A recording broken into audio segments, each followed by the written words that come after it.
How's it going, everybody? I'm so glad you can make it. Welcome to Last Minute Pumpkin Carving 101. I am your instructor, and just letting you know, I have no idea what I'm doing. This is the first time I'll be carving a pumpkin. If it's your first time as well, we'll both take each other's virginities in that matter. I just figured because it's the month of the best holiday ever, that I could join in the festivities and try my hand out on this activity. So bear with me because I'm hoping for the best but expecting the worst. So the first thing you'll need is obviously a pumpkin, any size you want. I think the bigger the pumpkin, the more easier your design may be. So I chose, I don't know, I guess it's like a medium size. I'm not pumpkin savvy. And you'll also need a carving kit. There's a lot of different kind of kits.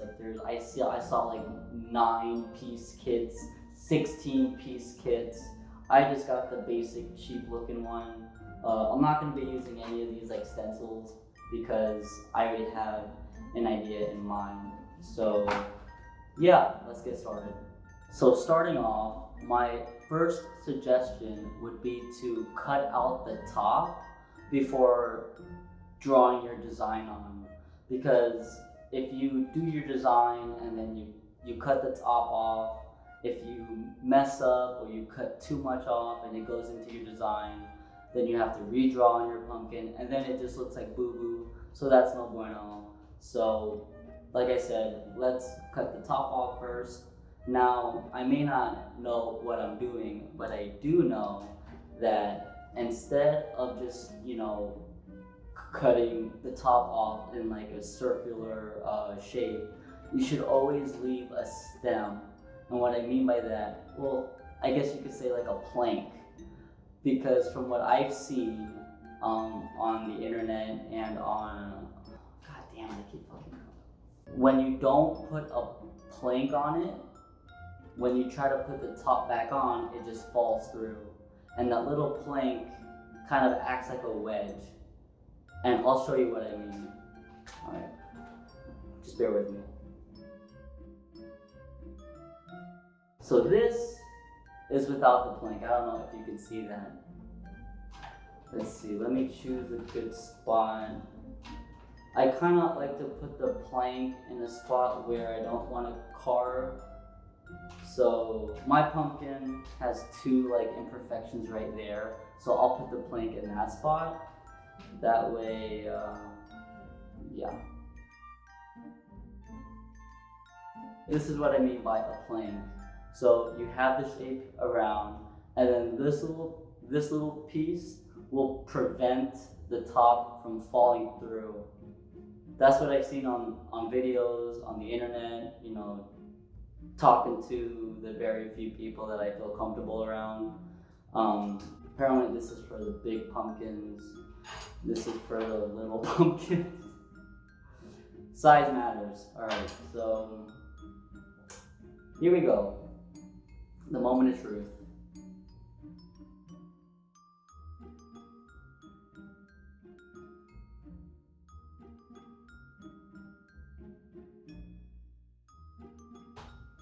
Voila.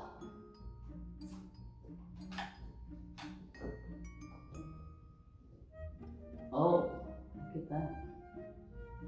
So there you go. That's we got the first step done. That's how you cut off the top, you see? So, I mean, obviously everything is preventing it, but as you can see, it really takes a lot for this to fall through, so. Next up is cleaning out the pumpkin, and I'm not looking forward to that. Now, for some reason, what I thought I could do was let gravity handle most of the work. I figured I could just hold it upside down and most of it would just come out. But clearly, that's not the case. So, find your scooper, I have the super goop scoop, and you basically scoop it out. Now, the key is that once you get a lot of it out, not to scoop too much of the walls, because from what I've seen, that if you make the walls too thin and then you carve into it, your pumpkin will like fall on that side. And even if you carve on the other side, it's still gonna like flatten itself. So try to be careful not to scoop the walls too much. So here we go. I don't know what I'm doing.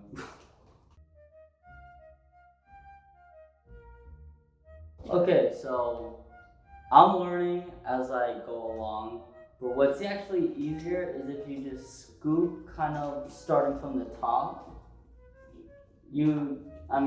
I'm sure everybody has a different way of doing this, and I'm sure I'm doing this 100% wrong, but because it's so stringy, try to just like loosen up everything first before actually trying to scoop.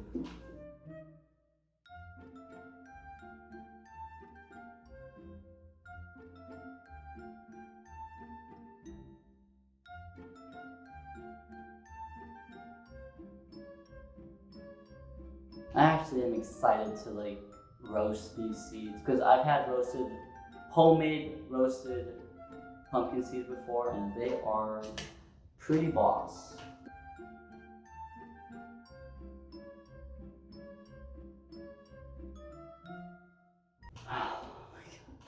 This is actually a lot harder than I thought. I didn't realize that pumpkins were so stringy on the inside. I kind of just imagined it more of like a pulp. I don't know if that makes sense. Like not a porridge, but just.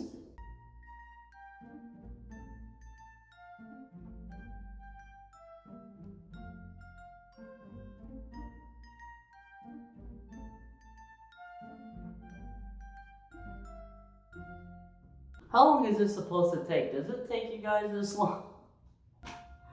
It may take your children this long, but they're children. I'm an adult, and I feel like I'm taking way too long. But this is my first time. I'm still a virgin. I'm still learning how to put on the condom. Please be patient.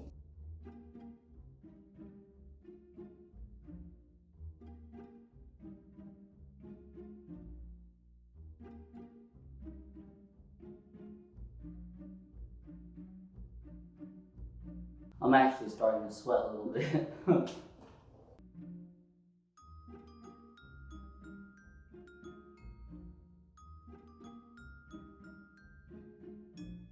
Well, I'm glad I don't have any friends because this would be really annoying for them to just watch, like, as they wait for me. I'd be like, I'm getting there, just hold on a second. And they'd be like, this is our 12th game of Uno, let's go, Drew. I'm like, okay, I'm getting there. Don't draw 25 me, okay?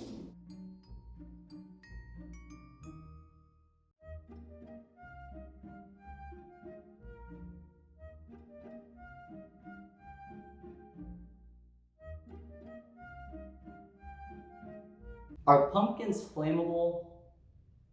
I should probably ask Ichabod Crane, but I just don't want any like strings to like go by the candle and then my pumpkin catches on fire and I don't even notice until like my building is on fire. Is that what it says?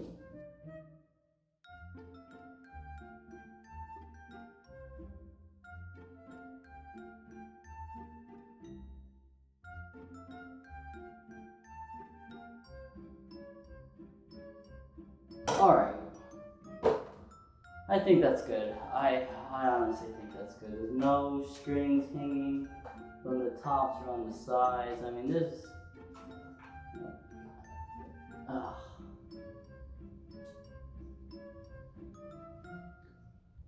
Okay, just one more once over. I promise we'll get through this. I know it's been 14 hours. I know a 14-hour video of just scraping out the insides.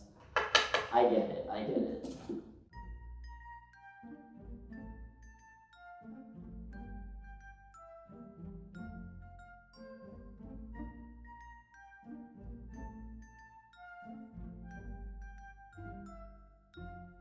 Okay. We are finally done carving the pumpkin. And I don't know if you can see, but you probably can't see it because of the shadow. But I did a pretty damn good job. I give that a 7 out of 10. Oh, that's right. Perfect. And now, look at that. If it didn't have the stem, it would have fell right through. So after an hour of fidgeting with the design, I finally got it on the pumpkin. I figured it would be best to spare you that time. So now let's get to carving. It's pretty easy to wipe off. If you use the marker that comes with your carving kit, it should be easy to wipe off in case you make any mistakes. So keep like a wet paper towel on hand and a dry one as well. So like, you know, obviously you could dry off the area and try again. So here we go. So what I suggest is to take off your top of the pumpkin. If you want to carve your pumpkin topless, I mean, as long as you're not in public, that's fine. So here we go. I don't want to tell you what I did. I want it to be a lovely surprise.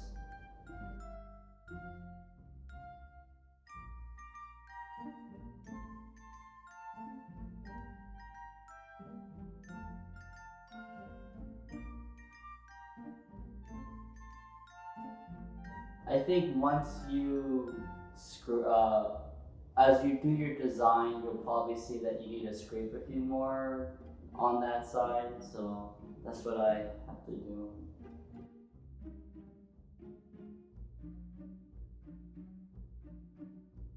Now, what I noticed is that for me, it's kind of easier to cut with the side that has the smaller ridges rather than the one with the bigger ridges. And from my first time experience doing this, the smaller ridges are easier if you have any curves.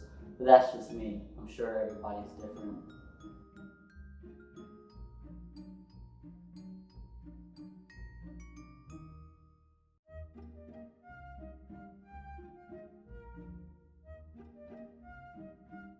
I feel bad for all you parents who have kids and they all partake in this because that must be quite the mess afterwards. But it's all in the name of bonding, right?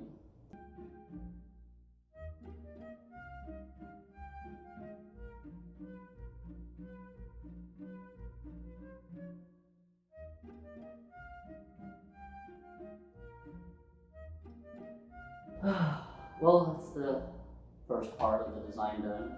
The reason why I'm not giving you guys any tips because all of you most likely know what you're doing. So, you know, I'm just kind of trying to concentrate because I don't wanna mess this up. Alright, now for the second half.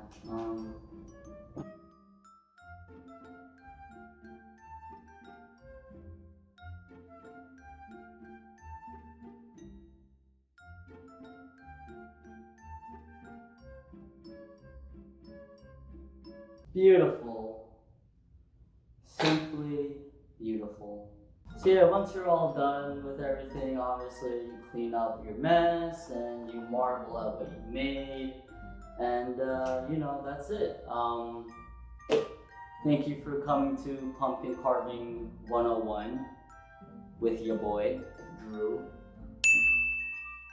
I definitely have a lot more scraping to do, but I'll show you guys what I made. So I hope that your pumpkins turn out a lot better than mine.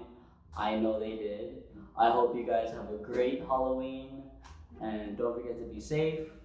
Make sure that you go to the right neighborhoods. If trick-or-treating is still allowed, I don't know, who knows. And yeah, so I feel like I'm forgetting something. If anyone knows how to like make roasted pumpkin seeds, let me know, because I really want to, like, I have a lot of seeds and I don't want to make any of them go to waste. So I think that's it. Thanks for coming by, and